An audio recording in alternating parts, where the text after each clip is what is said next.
Queridos hermanos, hoy es solemnidad de la Ascensión del Señor. Cuando iniciamos la Cuaresma nos presentaba la liturgia 40 días de preparación para vivir el misterio de la pasión, muerte y resurrección del Señor. Y cuando con gran gozo celebrábamos la vigilia pascual en la que Cristo ha resucitado, pues también durante 40 días la liturgia nos presenta los distintos textos bíblicos para acompañarnos también en ese camino que hizo Jesús con sus discípulos. El Señor ha querido quedarse visiblemente con sus discípulos para irles explicando todo lo concerniente a los misterios de Dios y también para abrirles el entendimiento en la comprensión de la Sagrada Escritura, como lo recordamos en los discípulos de Maús. Con razón ardía nuestro corazón cuando por el camino nos explicaba las Escrituras. Sin embargo, los discípulos necesitarán más tiempo, por eso Jesús mismo va a decir, es preciso que yo me vaya para que venga Él, el Espíritu de la verdad, que los guiará a la verdad plena. Solamente con la efusión del Espíritu Santo la Iglesia entrará en esa dinámica de comprender todo el significado de las profecías que estaban anunciadas en el Antiguo Testamento concernientes a la persona de Jesús. Por eso los discípulos hoy en la primera lectura tomada del libro de los Hechos de los Apóstoles todavía le están preguntando, Señor, ¿es ahora cuando vas a restaurar el reino de Israel? Ellos tenían en su concepción como judíos que el Mesías debía ser un Mesías que instaurara un reino en esta tierra al estilo de David, allá en el Antiguo Testamento, que lograra expulsar a los romanos que estaban en toda aquella zona. Sin embargo, el reino de Jesús no es un reino de este mundo, es el reinado de Dios en los corazones de los seres humanos.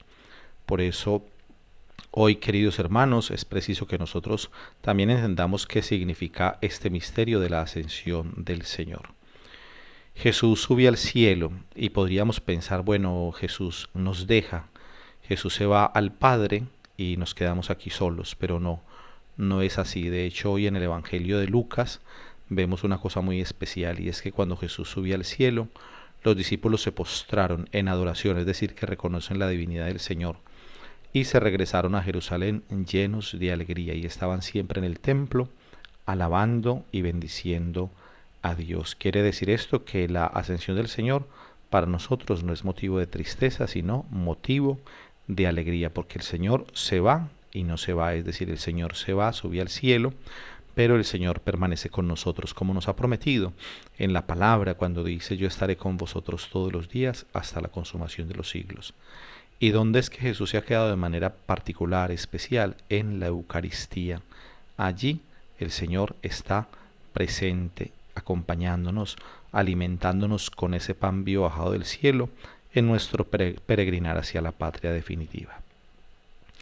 Jesús vino del Padre y retornó al Padre. Jesús es la segunda persona de la Trinidad, pero hay una diferencia en cuanto a la presencia de Jesús antes de encarnarse en la tierra, es decir, de tomar nuestra naturaleza, y después cuando subió al cielo. ¿Por qué? Porque Jesús, como la segunda persona de la Trinidad, estaba desde antes de la creación del mundo, desde siempre, el misterio de la Trinidad, Padre, Hijo y Espíritu Santo. Pero en el momento en que Dios irrumpe en la historia, asumiendo el Hijo de Dios, asumiendo nuestra carne, nuestra naturaleza humana, entonces cuando Jesús sube al cielo después de la resurrección, Jesús sube al cielo con la carne que ha asumido, con nuestra naturaleza humana. Entonces eso también es una cosa grandiosa porque ya nosotros participamos de manera anticipada de esa realidad de Jesús que ha subido al cielo, que ha entrado definitivamente en el santuario de Dios, que está sentado a la derecha del Padre y está allí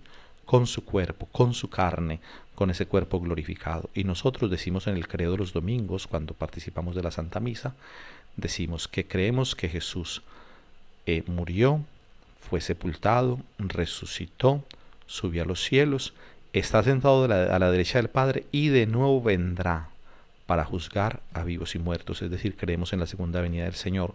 Hoy precisamente dos ángeles, o bueno, dos hombres vestidos de blanco, le dicen a los discípulos galileos, ¿qué hacéis ahí parados mirando al cielo? Él volverá de la misma manera que lo habéis visto marcharse. Entonces, creemos en la segunda venida del Señor. Y aparte de creer en la segunda venida del Señor, También creemos firmemente que el Señor acompaña a la iglesia, que el Señor está en el cielo y que al mismo tiempo continúa caminando con cada uno de nosotros y está presente en el misterio de la Eucaristía. También decimos en el credo que Dios resucitará la carne, es decir, nosotros creemos en la resurrección de la carne.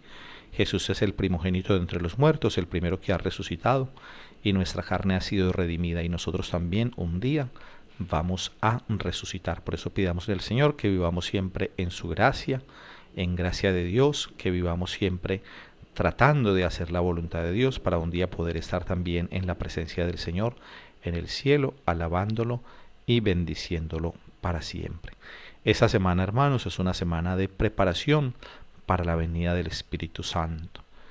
Pentecostés, que celebraremos el próximo domingo. Entonces recordemos que somos templo del Espíritu Santo, como nos dice San Pablo. Nosotros no sabemos orar, pero el Espíritu de Dios viene en nuestro auxilio, en nuestra ayuda, y ora en nosotros con sonidos inefables, con sonidos inenarrables. Queridos hermanos, entonces a disponer el corazón para vivir esa gran fiesta de Pentecostés.